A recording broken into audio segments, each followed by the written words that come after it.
Shalom pemirsa, berjumpa lagi dengan saya dalam pembahasan buku Yesus Nama di Atas Segala Nama.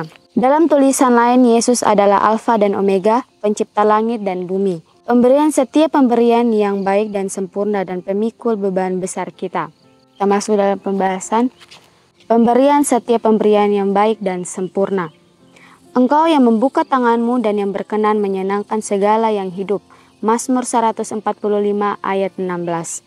Belas kasihan yang lembut dan kasih sayang Tuhan telah diberikan kepada kita sepanjang hidup kita. Dan seluruh dunia harus dipenuhi dengan suara syukur, menyatakan kebajikan dan kasih Tuhan. Pemazmur berkata, mata sekalian orang menantikan engkau dan engkau pun memberi mereka makanan pada waktunya. Ketika kita terjual di bawah dosa, Dia yang kaya dalam kemuliaan demi kita menjadi miskin, agar kita melalui kemiskinannya kita dapat menjadi kaya. Bolehkah kita bertanya kepada jiwa kita, berapa banyak utangmu kepada Tuhanku?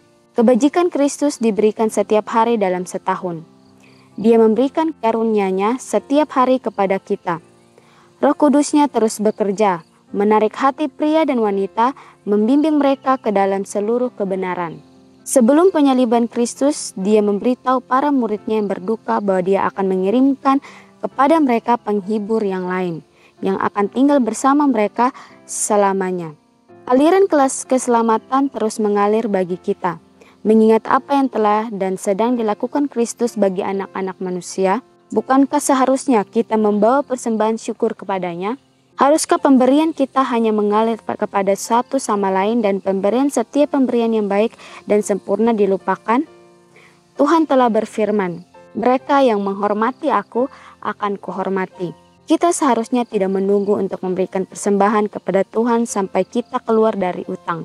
Pekerjaannya yang menuntut sarana yang telah Dia berikan kepada kita sebagai kepercayaan, dan kita harus mempersembahkan sebagian di atas mezbah Allah sebebas pengorbanan yang tak terbatas yang telah dilakukan untuk kita. Kita tidak punya waktu untuk dibuang untuk mengumpulkan harta kita ke bank surga. Apapun yang kita lakukan, janganlah kita melupakan Tuhan. Jika kita mengasihi Dia dengan sepenuh hati, kita akan mengingat tuntutan-tuntutannya atas kita. Allah menuntut agar kita menjadi seperti Dia, agar meniru teladan Kristus yang rela berkorban dan menjalani kehidupan penyangkalan diri. Kita hendaknya dengan doa yang sungguh-sungguh mempertimbangkan pertanyaan, berapa banyak utangmu kepada Tuhan? Apakah ada orang yang merampok Tuhan dalam persembahan? Berusahalah untuk meluruskan akun Anda. Jangan tinggalkan kewajibanmu kepada Allah sebagai hal terakhir yang harus diselesaikan. Renungan lebih dalam, kapan Tuhan secara ajaib mengembalikan uang yang saya korbankan untuk tujuannya? Dengan cara apa lagi Tuhan membalas apa yang kita pertaruhkan untuk Dia? Ya, jadi di sini sangat menarik membahas tentang kasih Tuhan yang sangat luar biasa dalam kehidupan kita. Terkadang kita sebagai manusia melupakan apa yang Tuhan berikan ke dalam kehidupan kita. Kita selalu melupakan pemberian-pemberian Tuhan, tuntutan-tuntutan Tuhan yang Tuhan berikan kepada kita dalam kehidupan kita. Di sini dikatakan Yesus rela menjadi miskin. Kita tahu bahwa Tuhan lahir sebagai manusia di dunia ini menjadi manusia yang sederhana. Bapa dan Ibu Tuhan Yesus adalah seorang tukang kayu. Tetapi bagaimana Yesus rela melakukan itu dengan rendah hati, Dia turun ke dunia ini untuk menjadi contoh bagi manusia di muka bumi ini. Dan Tuhan memberikan kita kuasa untuk memilih apakah kita mau mengikuti Dia untuk teladan-teladan yang Dia berikan, apakah kita mengikuti contoh-contohnya yang Dia berikan kepada kita di dunia ini. Apakah kita sudah bertanya kepada diri kita masing-masing, seberapa banyak Tuhan Yesus telah menuntun kita sepanjang kehidupan kita selama ini. Dan terkadang dalam kehidupan kita selalu saja mengingat apa yang Tuhan berikan kepada kita yang baik saja, tetapi kita lupa ketika kita masuk dalam pencobaan, masalah kehidupan kita lupa bahwa ketika kita masuk dalam pencobaan itu, Tuhan selalu ada bersama kita, menuntun kita dalam setiap masalah dan cobaan yang kita hadapi. Biarlah kita dalam kehidupan kita mau selalu bersyukur dengan apa yang Tuhan berikan kepada kita. Ketika kita dalam kesulitan, tanpa kita sadari, krisis cobaan yang sedang diberikan kepada Tuhan, diberikan Tuhan kepada kita agar kita mau selalu belajar dalam kesulitan atau cobaan sekalipun, kita selalu bergantung kepada Tuhan. Dan ketika kita bergantung kepada Tuhan, kita selalu mengucapkan kata syukur yang apa yang keluar dari dalam kehidupan kita dan apa yang Tuhan berikan kepada kita ketika kita dalam cobaan tersebut. Dan terkadang kita sebagai manusia lupa ketika kita dalam pencobaan, Tuhan selalu ada untuk menolong dan membantu kita melewati kesulitan yang kita hadapi.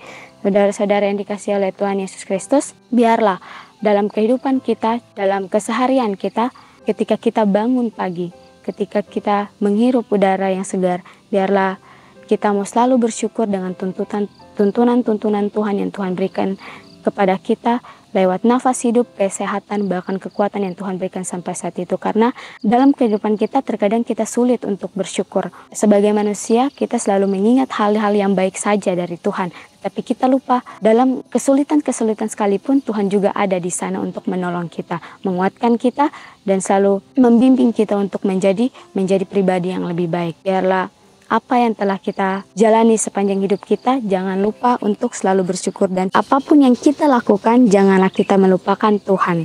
Ya, sangat jelas dalam kehidupan kita terkadang kita sebagai manusia ketika kita sudah meraih sesuatu dan kita sudah menjadi apa yang kita inginkan sendiri, kita terkadang lupa bahwa di setiap proses-proses kehidupan kita ada Tuhan selalu bersama kita. Tetapi kadang kita sebagai manusia selalu membanggakan diri kita sendiri dan selalu berkata, oh ini adalah kehebatan saya, ini karena kekuatan saya, kepintaran saya. Tetapi kita lupa bahwa apapun yang proses-proses yang kita jalani itu selalu ada Tuhan di dalamnya. Di sini tekankan ya bahwa kita jangan melupakan Tuhan dalam kehidupan kita, mengutamakan orang lain dalam kehidupan kita. Terkadang kita selalu mementingkan diri kita dengan apa yang Tuhan berikan kepada kita. Kita lupa bahwa berkat-berkat yang Tuhan titipkan dalam kehidupan kita, kita juga harus membagikan itu kepada orang lain. Tuhan tidak menuntut lain daripada kita, tetapi Dia hanya menuntut apa yang Dia berikan, apa karakter-karakter yang Dia tinggalkan dalam kehidupan kita. Bagaimana Dia rela berkorban untuk kita dan Dia menjadi contoh untuk kita. Dan ketika Dia rela berkorban, apakah kita juga sebagai manusia rela berkorban dengan apa yang diberikan kepada kita? Setiap pemberian-pemberian yang Tuhan berikan kepada kita, setiap berkat-berkat yang Tuhan titipkan kepada kita, ketika kita melihat orang yang butuh pertolongan, apakah kita mau menolong mereka sama seperti yang Tuhan beri teladan yang Tuhan berikan kepada kita? Jika kita mengasihi Dia dengan sepenuh hati, kita akan mengingat tuntutan-tuntutannya atas kita. Apa yang Yesus berikan di dalam dunia ini, karakter-karakter yang Tuhan berikan kepada kita, apakah kita mau mencontohi itu dalam kehidupan kita sehari-hari? Mengutamakan orang lain dalam kehidupan kita, apakah itu sudah menjadi karakter kita dalam kehidupan kita atau menjadi suatu contoh dari Yesus yang Yesus tinggalkan kepada kita? Di sini juga dikatakan Tuhan telah berfirman, mereka yang menghormati aku akan kuhormati. Ya, di sini juga sangat jelas ya. Kita menghormati Tuhan, Tuhan akan menghormati kita juga. Tetapi terkadang dalam kehidupan manusia, kita selalu tidak menghormati akan Tuhan. Tetapi Tuhan selalu menghormati kita, Tuhan selalu menuntun kita, Tuhan selalu menjaga kita, Tuhan selalu menyayangi kita. Ketika kita menghormati Tuhan, Tuhan juga akan menghormati kita. Tuhan memberikan cobaan-cobaan yang Tuhan berikan ke dalam kehidupan kita, kita selalu saja sungut kepada Tuhan. Kita tidak menghormati apa yang Tuhan berikan dalam kehidupan kita. Tapi Tuhan selalu mau mengajarkan kita bagaimana untuk selalu bersyukur dalam kehidupan kita. Hendaknya dengan doa yang sungguh-sungguh pertimbangkan pertanyaan berapa banyak utangmu kepada Tuhan. Biarlah dalam kehidupan kita selalu mau menghitung berkat-berkat yang Tuhan selalu berikan dalam kehidupan kita. Dan jangan lupa dalam setiap proses kehidupan yang kita jalani, jangan lupa untuk selalu bersyukur. Biarlah firman yang singkat ini boleh menjadi berkat dalam kehidupan kita. Dan sampai jumpa di lain waktu dan Tuhan memberkati.